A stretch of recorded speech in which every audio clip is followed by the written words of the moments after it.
Assalamu alaikum. I am Research Associate Rabia Anwar at the Center for Law and Security, and I warmly welcome our distinguished guests at this webinar session today.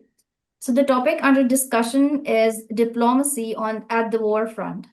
To discuss this critical subject, we have with us two very distinguished speakers, which include Ambassador Rifat Masood, a seasoned Pakistani diplomat with extensive experience in foreign relations, and she has made history as she is also an ambassador. She has served Pakistan's ambassador to Islamic Republic of Iran. Her other notable diplomatic positions include the United States, the United Kingdom, France, Norway, Turkey, as well as High Commissioner in New Delhi. And the other notable speaker we have is Dr. Khurram Abbas, a prolific writer and a leading scholar of international politics in Pakistan. He is currently serving as the director of India Studies Center at the Institute of Strategic Studies, Islamabad. I will warmly welcome both of you. Thank you for joining us, ma'am and sir. Thank you. So, without further ado, I would like to begin this session. And ma'am, I would like to keep the discussion bilingual for a better understanding of this whole subject, right? Okay. So ma'am, firstly, I would like to understand what is actually the wartime diplomacy, or is wartime diplomacy ने इस recent India Pakistan tensions को reduce होने में क्या role play किया है और क्या डिप्लोमेटिक मैकेनिज्म्स पाकिस्तान इंडिया ने यूज किया है इसमें यूटिलाइज किया है Chaji, thank you so much for this opportunity. And of course, it's a very timely webinar that you are conducting. And I'd like to thank the organizers, especially the Center for Law and Security, for arranging this. Basically, diplomacy is the art of building peace and trying to build peace on mutual interests through negotiations, through communications, through mediation. And the idea is that you build global and regional relationships so that you can promote your own interests. Now, of course, diplomacy is as old as time, and there are many, many instances when diplomacy has worked and where diplomacy has then failed as well. And I think if, rather than going into the history too much, I think that in the India-Pakistan situation, we have seen that since our independence, numerous diplomatic efforts have taken place, some have been successful, but many have not. To try and resolve all our outstanding issues, our territorial disputes, and other issues that have arisen and continue to rise because of our volatile kind of relationship. And, we in the Foreign Office and as students of history, we always considered something like the Indus Water Treaty a success in diplomacy because when it was negotiated back in the 60s, or late 50s, and it was then signed in the 60s, that it was something that despite our difficult relationship with our neighbor, the fact that we were able to come up with a treaty to as equally possible distribute and share the waters as best as we could, because it was considered that water was and still is a human right and a human resource, and therefore it should not become party to any kind of a dispute. So we can always consider, the two countries always consider the Indus Water Treaty to be a success in diplomacy.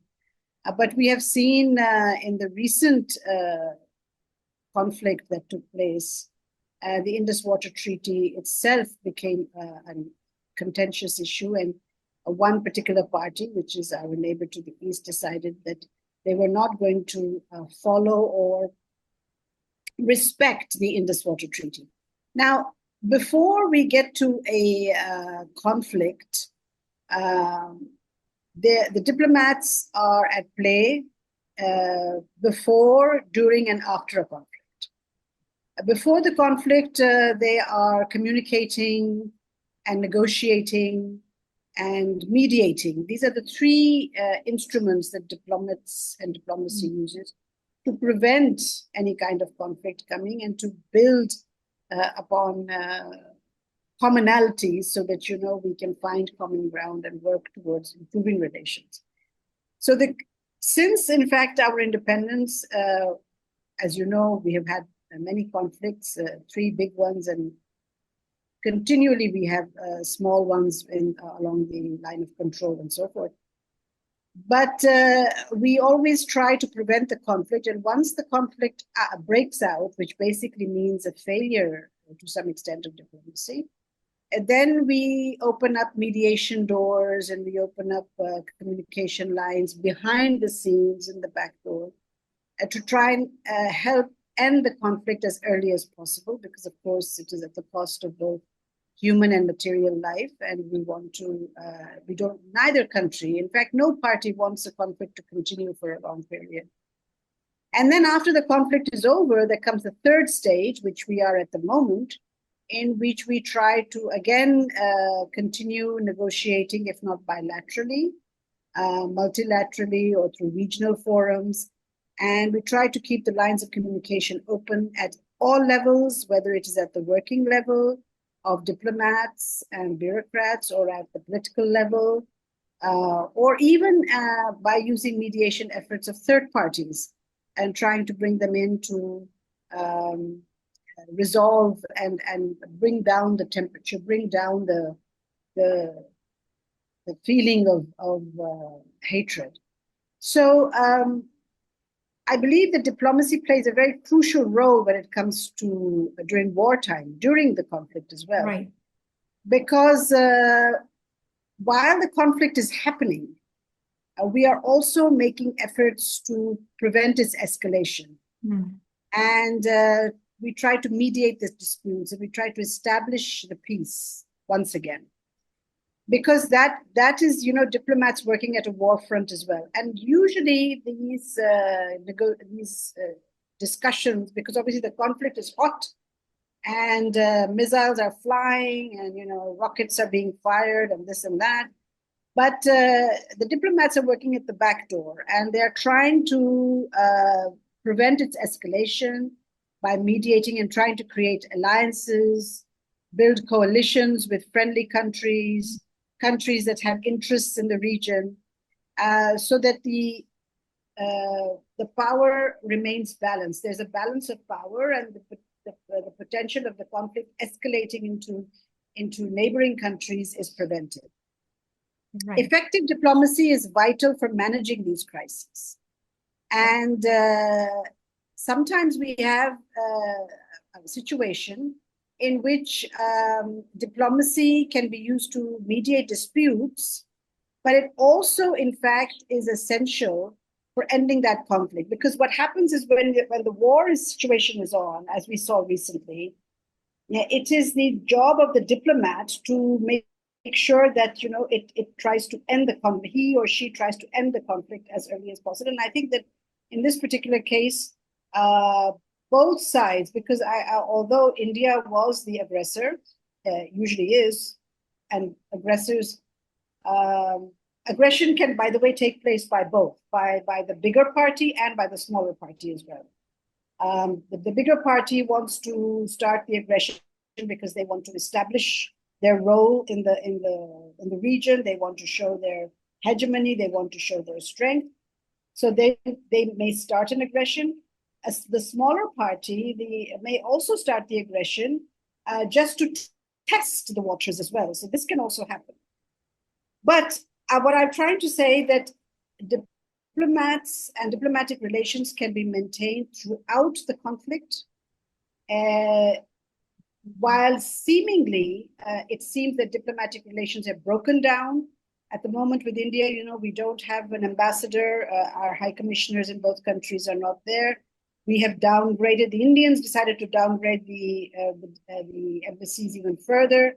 We have just recently sent an Indian home, declaring him persona non grata.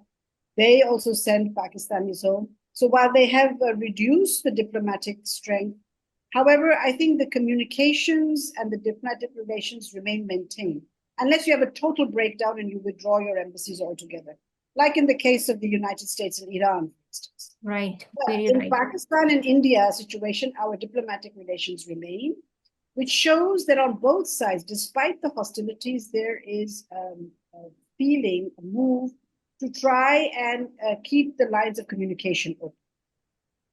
Right. In diplomacy, we can also support military operations by providing a political justification. For example, when we are attacked, as we were in this case, and Pakistan was forced to retaliate, then we have, as diplomats, are able to more or less sell this argument to the international community and to our friends and allies that we were in a position, we had no choice but to respond to the Indian aggression.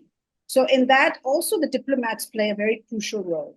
Right. And then at the end, what the diplomats do is that they ensure that international cooperation remains. That's why our role in the United Nations, in the Security Council, and in the United Nations overall remains vital, because our diplomats over there are constantly working around the clock 24/7 in upgrading the information, in providing the clear situation. Because you see, the first thing that happens, and you may have noticed in this conflict also, is that the first casualty of any conflict, of any war, is the truth.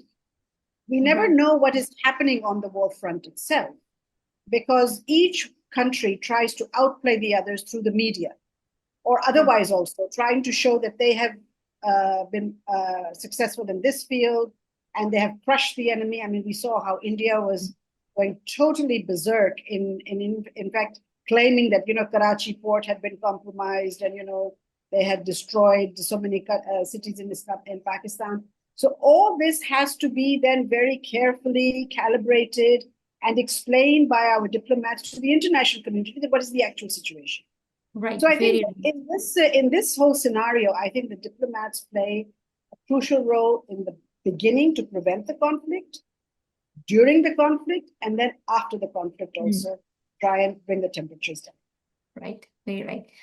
Dr. Karam, during the war and after the war, हमने जैसे कि ambassador साहिबा ने बताया कि diplomacy ने एक बहुत इम्पोर्टेंट रोल प्ले किया है, और इवन आपके मिलिट्री ऑपरेशंस के लिए भी कन्विंस करने के लिए इंटरनेशनल कम्युनिटी को diplomacy has played a very effective role, right?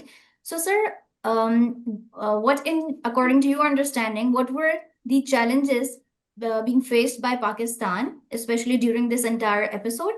And afterwards अभी जो हम पोस्ट वॉर जो हमने रिसेंटली ये अटैक देखा है इन बलोचिस्तान पुज़दार में, क्या पाकिस्तान की डिप्लोमेटिक एफर्ट्स रही हैं in highlighting India's proxies in Balochistan and the Kashmir issue? Sir, what are the challenges behind this?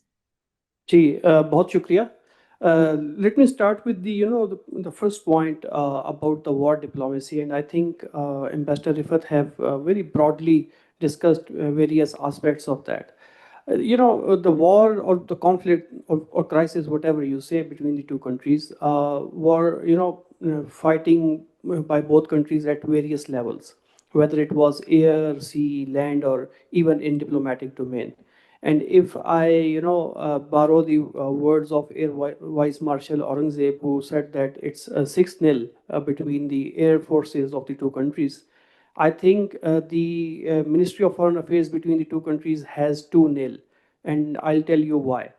That if I don't see this conflict that started from May 6 onwards. Rather, it was started soon after the Pahalgam incident. So if you look at or divide this overall episode into three phases. So first is from April 22 to May 6. That is the pre-conflict. Then during the conflict till the 10th May, and then the after the conflict. So far there is a 2-0 between the two ministries of foreign affairs at the diplomatic front. And this is because not because I'm from Pakistan and I'm claiming that. Let me share some figures with you. You know, since this Pahalgam attack took place, India tries to get sympathies from entire world. So far, 72 countries issued statements condemning the attack. But so far, none of those countries have referred or used the word Pakistan, or they did not use the word the cross-border terrorism, which is largely referred to Pakistan. So far, this is a wonderful, uh, achievement for Pakistan and a setback, diplomatic setback to India. Then, if you look at the past 2 years of Indian diplomatic rhetoric revolving around, the leader of the global South. So, if you look at the list of those countries who, issued statements, they were largely from global South as well. But only three countries from Africa, one country from Central Asia, and then there were some other countries include they issued statement while the others remained silent. And the worst part was that Myanmar, Philippines, Cambodia, and many other countries from ASEAN also remained silent in this entire situation, which was another setback for India. So the investment that India has done over the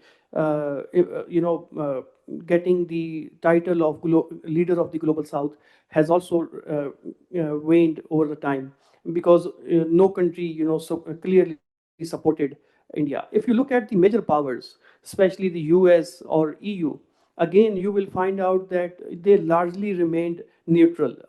They always remained neutral during the conflict even.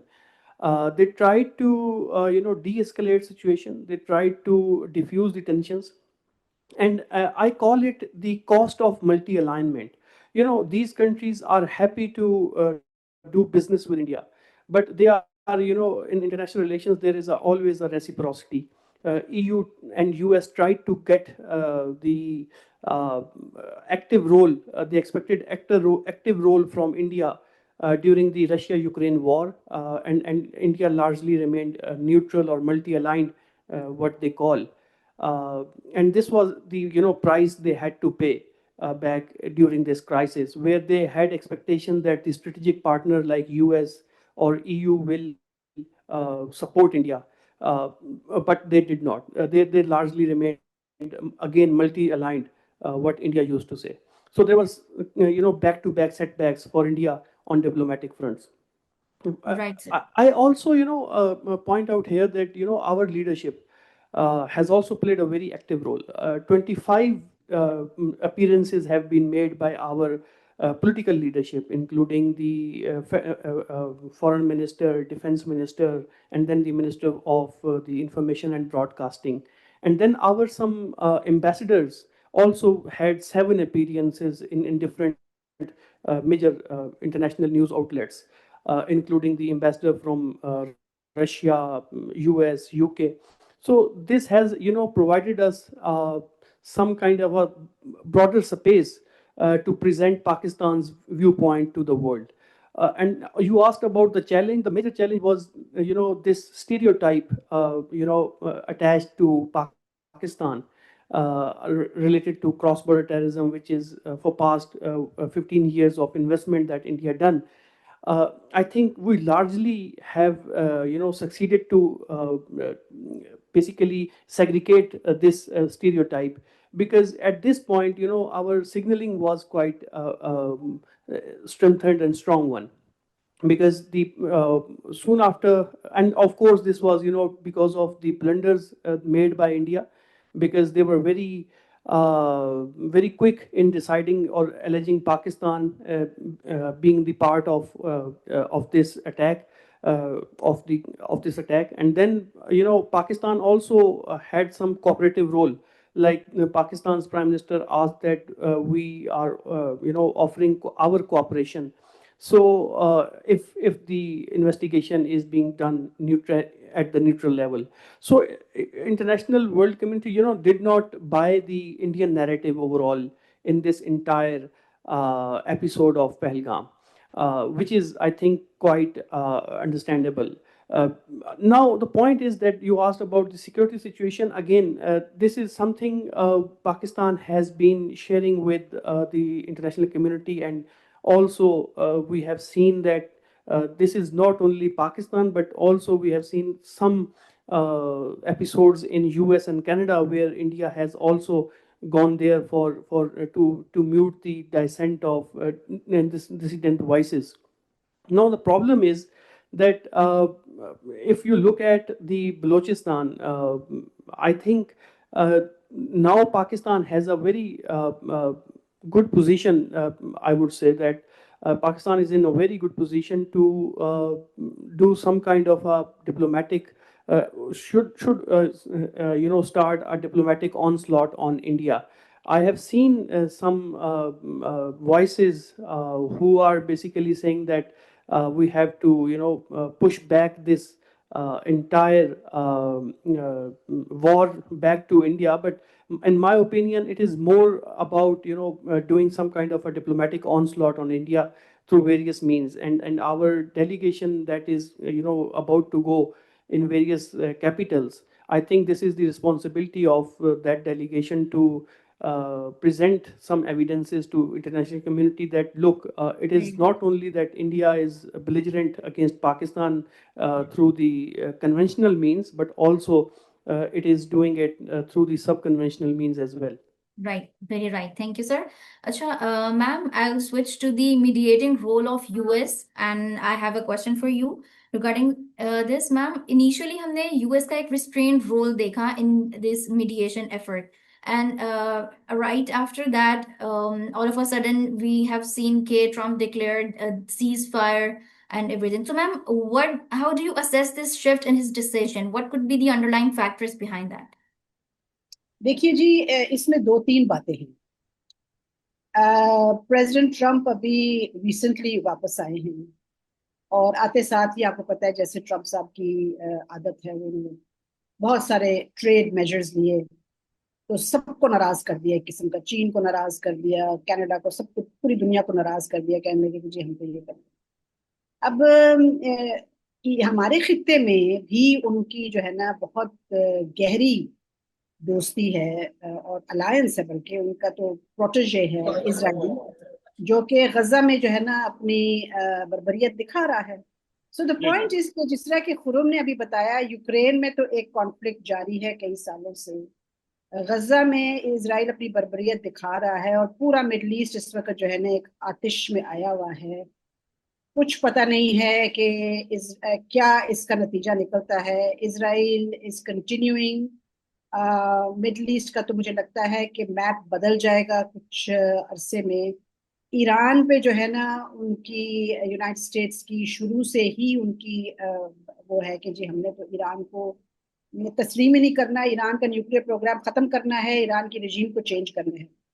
अच्छा, एक तो ये बात थी कि America नहीं चाहता था और यूरोप, इसलिए जो खुरम ने बात की ना कि इस वक्त सब में थोड़ा सा किसी ने कोई ऐसा स्टैंड नहीं लिया pro India and anti Pakistan. वो थोड़े से चुप रहे, देख रहे थे कि क्या हो रहा है, और यही कहते कि जी जंग बंद होनी चाहिए, बंद होनी चाहिए। मेरा ख्याल है द टर्निंग पॉइंट केम जब ट्रम्प को शायद अंदाजा हुआ और हमें यूएस एडमिनिस्ट्रेशन को कि देखिए जी अब तो ये जिस नहज पे ये कॉन्फ्लिक्ट जा रही है और मिसाइल्स एक दूसरे के डाले जा रहे हैं एक दूसरे पे, और फिर टेक्नोलॉजी जो है ना उनको समझ आ गई कि the kind of technology that Pakistan has, और वो that is basically Chinese technology.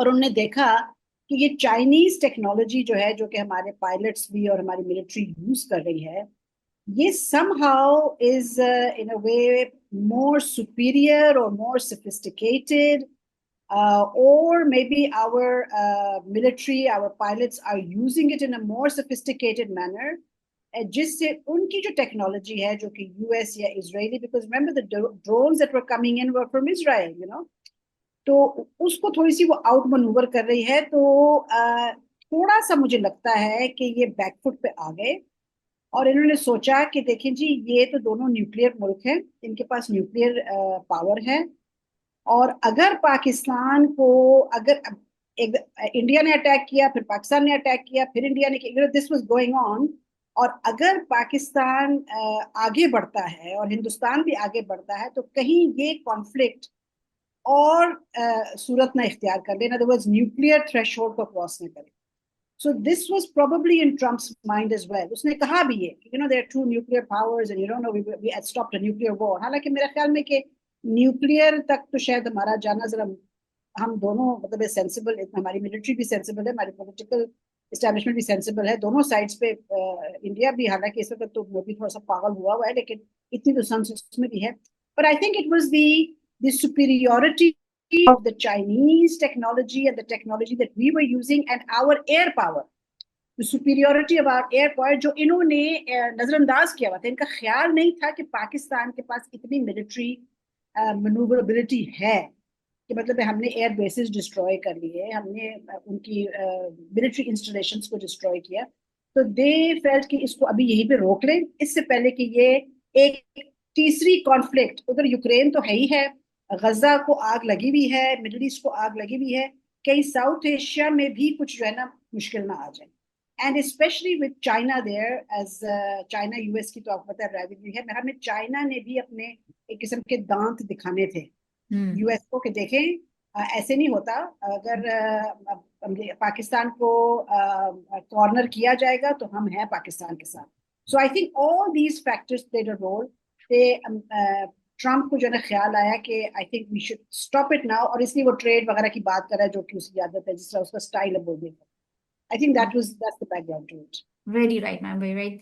Acha, we are running short of time, so sir, I would like to make it a little brief and crisp short. Sir, I would like to now switch to the ceasefire agreement, ठीक है, जो अभी recently हुआ है. So, sir, according to that ceasefire agreement, both countries are required to reduce their troops along the border and forward areas. Sir, is it practically possible? What is your assessment on that? Yes, definitely it is practically possible, and I think the DGMOs from the both sides have agreed to that. But let me give you a very brief overall overview of this ceasefire. This is, I call it a very fragile ceasefire because this is not a agreement. This is understanding between the two countries without, precondition and post condition of ceasefire. So there are no conditions attached to this ceasefire, and the threatening tone that has been uttered by the Prime Minister Modi soon after this ceasefire in his speech, which normally largely in academic world called the Modi doctrine, has clearly depicts that this is a very fragile ceasefire because a few terrorists can jeopardize the overall security environment of the South Asia. They can attack in mainland India or in occupied Kashmir, and then this hostilities, series of hostilities will again start. And the another concerning point from Pakistani point of view is about the Indus Water Treaty, which is again held in abeyance. It is still held in abeyance. I think this will remain a very pressure point or a point which can trigger tensions between the two countries again. So this is a very fragile ceasefire. Right. Okay, so my last question is from both of you, ma'am and sir. What lessons can we draw from this 2025 conflict between India and Pakistan to avoid future escalation? Well, I don't want to sound pessimistic, but I'm quite a realist. As you mentioned in your introduction, I've served in India for 4 years, and I've served in this region. I'm not very optimistic, as Puram was pointing out just now. This ceasefire is also very, very fragile. I don't see us having any better relations with India in the near future, at least. India has had a bloody nose. And I think that Modi is now trying to, his diplomats who are going abroad they're even going to Africa and Latin America. Ours are not. Our delegations are focusing on Europe and America. But یہ لوگ تو افریقہ بھی جا رہے ہیں اور لیٹن امریکہ بھی جا رہے ہیں. He doesn't like the fact کہ اس کو بیک فٹ پہ ڈالا گیا ہے. Pakistan has come out on top and یہ کچھ نہ کچھ ایڈونچر کرنے کی کوشش کرے گا. بہرحال ہماری تو ہسٹری رہی ہے کہ سیز فائر وائلیشنس تو ہمارے آئے دن ہو رہی ہوتی ہیں. بٹ انفارچونیٹلی مجھے نہیں لگتا کہ despite all our efforts diplomats اپنا کام کرتے رہتے ہیں, پولیٹیشینس بھی کرتے ہیں, ملٹری بھی اپنا کرتی رہتی ہے. مجھے نہیں لگتا کہ at least in the near future ہمارے حالات کچھ بہتر ہونے والے ہیں. دوسری بات یہ ہے کہ چونکہ ابھی مڈل ایسٹ اور غزہ بھی ابھی تک آگ کی لپیٹ میں ہے, اور مجھے نہیں لگتا کہ یہ حالات ہمارے کچھ بہتری کی طرف جائیں گے. مجھے لگتا ہے کہ ابھی ذرا کانفلکٹ تھوڑی سی پھر دوبارہ اس کا ایک ہم ویو دیکھیں گے, پھر اس کا ہم دیکھتے ہیں کہ آگے کیا ہوتا ہے. Right. جی دیکھیں اس میں کافی لیسنز ہیں ہمارے لیے. Number one, U S is a tested peace broker of South Asia, اور وہ ہم نے دیکھا کہ پہلے بھی بہت سارے جگہوں پہ بہت سارے ایونٹس میں اس نے کردار ادا کیا, اور اب بھی انہوں نے ایٹ لیسٹ جو ہے وہ کرائسس مینجمنٹ میں they have played their role. China is a strategic partner, reliable strategic partner, اور ہمیں ان کے ساتھ فردر اپنی اسٹریٹجک کوآپریشن کو بڑھانا ہے in terms of air power, in terms of air defence, because جو ہم نے دیکھا جس طرح سے ڈرونس پاکستان میں آ رہے تھے مین لینڈ پہ, so we should invest in air defence as well. اس کے علاوہ I think we also should invest on, I think we should securitize this concept of water security within Pakistan. ہمیں جو ہمارے پاس ایک 7 سے 10 سال کا گیپ ہے, ونڈو آف اپرچونٹی ہے, جس میں انڈیا اپنے انڈس ریورس پہ جس طرح سے بلڈنگ کنسٹرکشن کرے گا ڈیمز کی, we should also build dams in Pakistan, because still we have only Mangla and Tarbela جن کے اوپر ریلائنس ہے. So we should also securitize this water concept کہ ہمیں اپنی واٹر سیکورٹی اور مینجمنٹ اس کو امپروو کرنی ہے. Very right. Thank you very, very much to both of you for your time and your insightful remarks. Thank you very